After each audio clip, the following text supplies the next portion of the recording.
Hello students, CBSE की तरफ से बच्चों ऑफिशियली जो है न्यू सेशन के लिए न्यू सिलेबस जारी कर दिया गया है क्लास 11th का।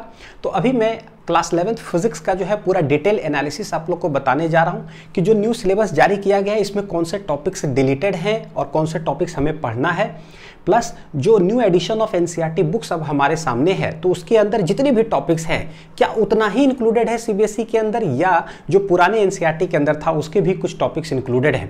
तो इन सारे चीज़ को लेकर जो है पूरा क्लैरिटी के तहत जो है ना हम लोग अभी पूरा एनालिसिस करने जा रहे हैं जिससे कि आप बहुत आसानी से बच्चों पढ़ाई कर सको। ठीक है, चलिए देखते हैं। सबसे पहले देखो ये जो सीबीएसई का ये सिलेबस है, जो भी चीज़ यहाँ पर दिखाऊंगा ये पीडीएफ में आप लोग को बता दूंगा कि आप कैसे डाउनलोड कर सकते हो और बहुत अच्छे तरीके से बच्चों पढ़ाई कर सकते हो। ठीक है, तो पहले देखते हैं इसका एनालिसिस।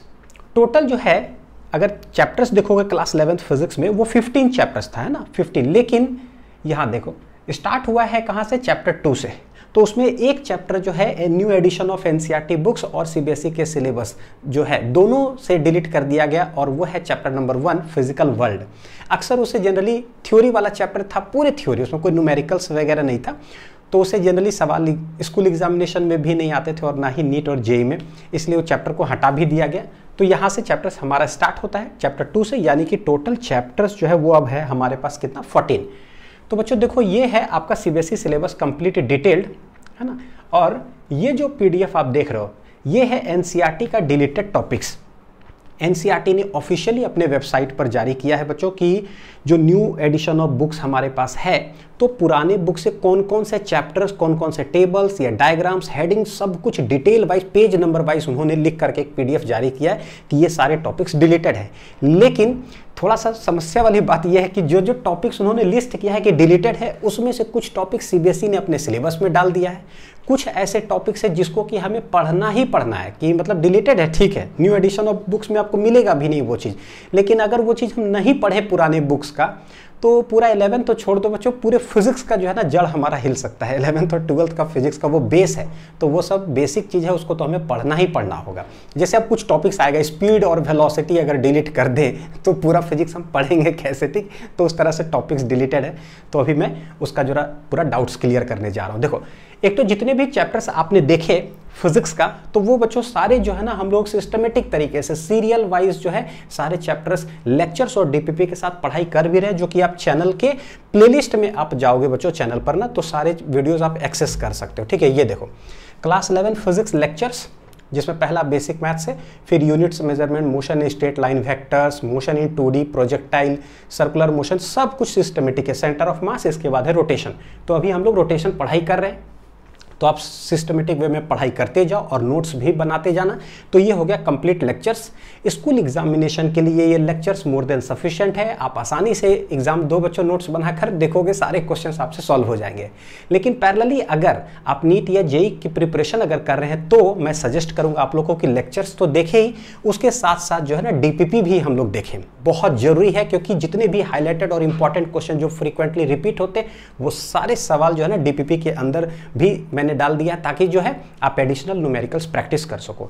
तो ये डीपीपी का वीडियो सॉल्यूशन है। सबसे पहले आप डीपीपी का पीडीएफ बच्चों डाउनलोड कर लेना physicslinks.com वेबसाइट से, वो इन्फॉर्मेशन भी मैं बता दूंगा, वेबसाइट विजिट करना और उसको खुद से ट्राई करने के बाद जो है इसका वीडियो सॉल्यूशन देखना। ये भी एकदम सिस्टमेटिक है। देखो basic maths for physics, units, measurement, motion in straight line, vectors, motion in 2D, तो जहां तक अभी हम लोग पढ़ाई करें सेंटर ऑफ मास तक, उसके बाद रोटेशन है, ठीक। तो ये रहा। तो कोई भी दिक्कत होगा प्लेलिस्ट में सर्च कर लिए। चलिए अब हम लोग देखते हैं एनसीईआरटी का जो है बात करते हैं, ठीक है। ये सीबीएसई का हो गया।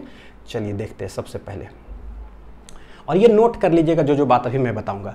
तो चैप्टर 1 जो है ये तो कंप्लीटली डिलीटेड है। ये क्या है, ये पीडीएफ में ये देखो पेज पुराने बुक के अकॉर्डिंगली कि पेज नंबर 1 से लेकर 15 तक ड्रॉप्ड टॉपिक्स और चैप्टर्स, ये सब हेडिंग जो दिख रहा है 1.1 में व्हाट इज फिजिक्स, 1.2 ऐसे ये सारे टॉपिक्स क्या है, डिलीटेड है। तो ये यहाँ पर लिस्टिंग किया हुआ है, ठीक है। चलिए तो ये हो गया चैप्टर नंबर 1 कंप्लीटली डिलीटेड, इसको तो पढ़ना ही नहीं हमें। चैप्टर 2 की अगर बात करें यूनिट्स मेजरमेंट में बच्चों देखो क्या है, ये सारे हेडिंग्स डिलीटेड है, यानी न्यू बुक्स में आपको ये नहीं मिलेगा, लेकिन हमें ओल्ड बुक से क्या पढ़ना है वो मैं बता रहा हूँ। 2.3 जो हेडिंग है मेजरमेंट ऑफ लेंथ, ये पढ़ना ही पढ़ना है, नहीं तो सारे चीज जो है ना बोले बेस ही फिजिक्स का हिल जाएगा, जिसमें नैनोमीटर, माइक्रोमीटर, मिलीमीटर, सेंटीमीटर ये सब कैसे यूनिट्स कन्वर्ट करते हैं, ये तो हर लेक्चर्स में जरूरत पड़ेगा, हर न्यूमेरिकल्स में कैसे कन्वर्जन करेंगे अगर ये चीज़ नहीं पढ़ेंगे तो। और 11th ही हमारा बेसिक्स होता है, उसी पर डिपेंड करता है पूरा जो है 12th आगे जो भी पढ़ाई करेंगे। फिर मेजरमेंट ऑफ मास, केजी क्या है, एटॉमिक मास यूनिट क्या है और कैसे एएमयू को केजी में कन्वर्ट करते हैं, तो मासेस से रिलेटेड लेकर है। यहीं पर बच्चों जो जो चीज़ आप सीखोगे ना, जो बेसिक जड़ जो है, और वो पूरे फिजिक्स में जरूरत पड़ता है। 5 कलम 20 रुपया का जो थ्योरी है ना, वो मैं यहीं पर बताता हूँ जिसको मैं लाखों बार यूज़ करता हूँ पूरे 11th 12th फिजिक्स में। उसी से मुश्किल भी जो चीज़ आता है वो बहुत आसान हो जाएगा आपके लिए, ठीक है। तो ये सब तो लेक्चर्स में बोलोगे सर क्या, लेक्चर्स में बच्चों हम लोग सारी चीज़ जो है पढ़ रहे हैं ताकि जो है फिजिक्स हमारा कमज़ोर ना हो। एक तो स्कूल एग्जाम हो चाहे नीट जेयू तो हो ही जाए, लेकिन जड़ भी हमारा मजबूत होना चाहिए अच्छे से, ठीक है। एक नेक्स्ट देखो, errors in measurement CBSE syllabus में भी नहीं, न्यू एनसीईआरटी में भी नहीं, लेकिन मैं आप लोग को सजेस्ट कर रहा हूँ मस्ट स्टडी, एरर्स पढ़ना ही पढ़ना होगा, क्योंकि फिर वही बात है सारे कंप्लीट फिजिक्स के अंदर आएगा। जो आप यहाँ पर पढ़ोगे relative error, percentage error, absolute error, ये हर जगह पर जाकर आएगा बच्चों। Find error in length, error in volume, error in area, error in resistance, मतलब इतना सारा जगह पर है कि आप मत पूछो। लेकिन डिलीट कर दिया गया, यहाँ डिलीट कर दिया, बाकी फिजिक्स में है तो हमें पढ़ना है, लेक्चर्स में इंक्लूडेड है सब कुछ, ठीक, तो आपको टेंशन नहीं है। चलिए नेक्स्ट देखिए, तो यही चीज़ है, ये दोनों और ये तीनों हो गया। चैप्टर 3 मोशन स्ट्रेट लाइन में देखे, देखो position, path length and displacement. भाई डिस्टेंस और डिस्प्लेसमेंट अगर डिलीट कर देगा, average velocity, average speed delete कर देगा, यहाँ से हम डिस्टेंस और डिस्प्लेसमेंट ये सब ना पढ़े, और जैसे ही आगे जाते हैं वो सारा कुछ हमें पढ़ना पड़ता है पूरे फिजिक्स में, तो कैसे समझेंगे। तो बेसिक से तो ये सारे चीज़ हमको पढ़ना है, कोई भी बच्चे स्किप नहीं करेंगे। अभी ही बता देता हूँ बच्चों, नहीं तो आगे बहुत दिक्कत हो जाएगा, ठीक। डिस्टेंस हो गया, डिस्प्लेसमेंट हो गया, सब average velocity, average speed, relative velocity भी पढ़ना है हमें, ठीक है। आगे ज़रूरत है ये तीनों टॉपिक। 3.2, 3.3, 3.7 ये पीडीएफ में आप लोग को प्रोवाइड करूंगा, लेकिन मार्किंग आप कर लेना, ठीक। नेक्स्ट चैप्टर 4 में रिलेटिव वेलोसिटी इन 2 डायमेंशन डिलीटेड है, कोई बात नहीं चलेगा, क्योंकि हम एक बेसिक जो कॉन्सेप्ट है रिलेटिव वेलोसिटी वो हमने पढ़ रखा है, ठीक। नेक्स्ट लॉस ऑफ मोशन में सिर्फ एक्सरसाइज क्वेश्चंस जो है डिलीट कर दिया गया, यानी कि टॉपिक्स जो है हमें सारा कुछ पढ़ना है, और दोनों जगह पर है सारा कुछ, सीबीएसई में भी और एनसीईआरटी के न्यू एडिशन में भी।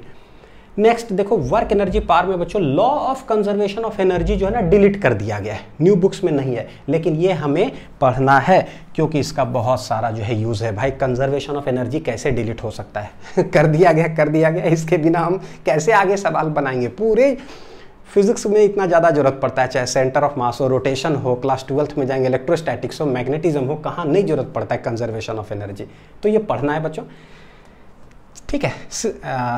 चैप्टर 7 जो है रोटेशन, मतलब ये system of particles and rotational motion, इसमें ठीक है जो डिलीटेड है, तो ये हमें नहीं भी पढ़ोगे, स्कूल एग्जामिनेशन के लिए तो चलेगा ये सब टॉपिक। लेकिन बोलोगे सर नीट जेई में है क्या, बिल्कुल अभी तक फिलहाल बच्चों सारे टॉपिक्स जो भी है वो नीट और जेई मेंस या एडवांस की आप प्रिपरेशन अगर कर रहे हो तो सारे टॉपिक्स उसमें हैं, उसमें से अभी फिलहाल कुछ भी डिलीटेड नहीं है।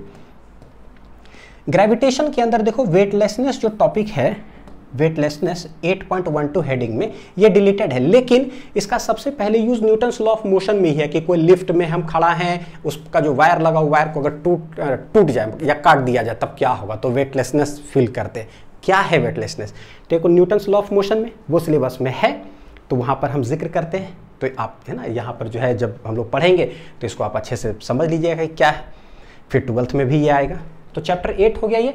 चैप्टर 9 देखिए क्या है, मैकेनिकल प्रॉपर्टीज ऑफ सॉलिड्स, इसके अंदर elastic behaviour of solids deleted है एनसीईआरटी के अकॉर्डिंगली, और determination of Young's modulus of material of a wire, ये दोनों टॉपिक डिलीटेड है, लेकिन ये दोनों topic it is included in CBSE syllabus. CBSE के अंदर यंग्स मॉडुलस भी है और इलास्टिसिटी पूरा टॉपिक जो है बच्चों है, ठीक है, तो इसलिए मैंने लिख दिया, तो इसको आप पढ़ लीजिएगा।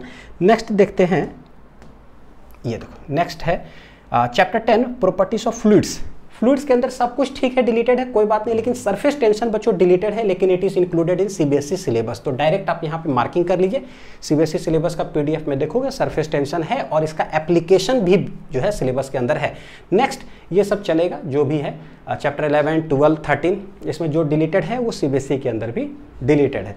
फिर चैप्टर 14 आए जो कि ऑसिलेशन बोलो या सिंपल हार्मोनिक मोशन, एसएचएम बोलते हैं शॉर्ट में, इसमें ये सब टॉपिक डिलीटेड है, लेकिन रेजोनेंस एक जो है टॉपिक है, इसको मैं सजेस्ट करूंगा कि आप लोग पढ़िएगा जरूर, क्योंकि आगे हमें ज़रूरत पड़ेगा रेजोनेंस का, बहुत ज़बरदस्त तरीके से ज़रूरत पड़ता है। तो यहीं पर उसका कॉन्सेप्ट हम समझेंगे तो आगे हमें हेल्प करेगा।